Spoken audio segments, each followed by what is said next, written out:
senator. She never meets with Republicans. And in fact, this is someone who essentially Obama had picked her to run. Obama and his team had picked her to run. And then she floundered. She fell flat. She was going to get last place in Iowa and New Hampshire in the early primaries. So she quickly dropped out after burning up tens of millions of dollars.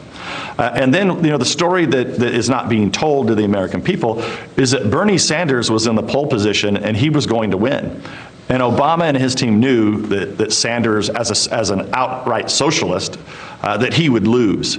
And so what they did is they propped up Biden, who appears to be nothing more than just an avatar, and then they plugged in their apparatchik.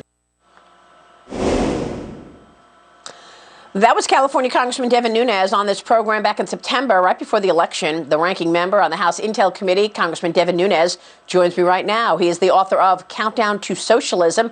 And Congressman, it's great to see you this morning. Let me ask you about that soundbite we just played. Do you still see it that way? I think more so now than ever. I think the American people now see it too, Maria.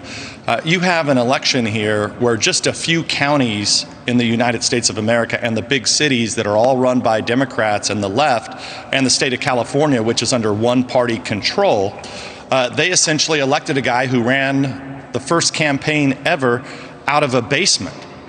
So, when you go back in history, we don't have to go back very far. This is very reminiscent of the old Soviet Union, where they just take these old decrepit leaders, they put them up there, and then have the people underneath, the Politburo, that would actually run their leaders. And so, look, I'm not saying that we all know that the coronavirus is very contagious, but what's Biden going to do about it? He's promising to do what? We're going to wear masks for 100 days? And so, the thing that you have here is that we have to start talking some common sense in this country. Why is it in Republican states and Republican cities that, for the most part, people are social distancing, they're being careful, everything's open, people are trying to go about their life, they're being careful, they're getting therapeutic treatment. Now we have a vaccine ready. But yet you have big cities in this country. The whole state of California is completely shut down now. And then, like right here in D.C., let me give you a ridiculous example. Right now, we're open. But now the mayor has said that in Washington, D.C., we're going to close everything on December 23rd because of the spread of COVID. Now, wait a second. If COVID's spreading so rapidly, you ought to shut the whole damn city down right now. Why would you wait for a week to shut it down? So I don't know what Biden and Harris's plan is to unbury these cities that the Democrats are destroying. But we're going to have a situation where the people who make things in this country, and most of the counties around this country who grow things, have energy, and keep the country going, those areas are doing pretty well. And you're going to have these cities that are completely dead, and they're going to expect a bailout. And I don't think the Republican Senate will do that.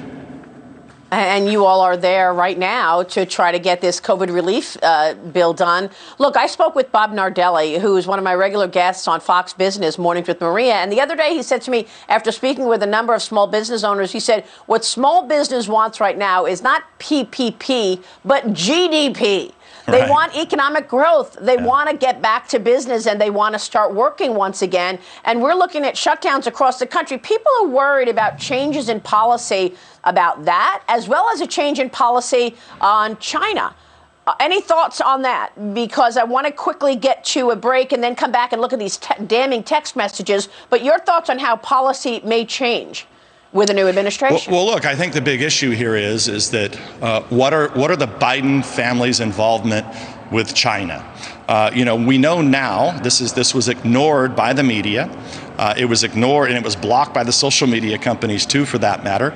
But look, everything that the Democrats and the media accused Trump and Republicans of doing, they were doing. They took money from Russian oligarchs. They're in bed with Chinese. None of this has been answered for. So, I think we really need a special prosecutor to go after this, because we know that the FBI and DOJ, they never go after Democrats. They only go after Republicans. All the Democrats' controversies always get swept under the rug, and nothing ever happens.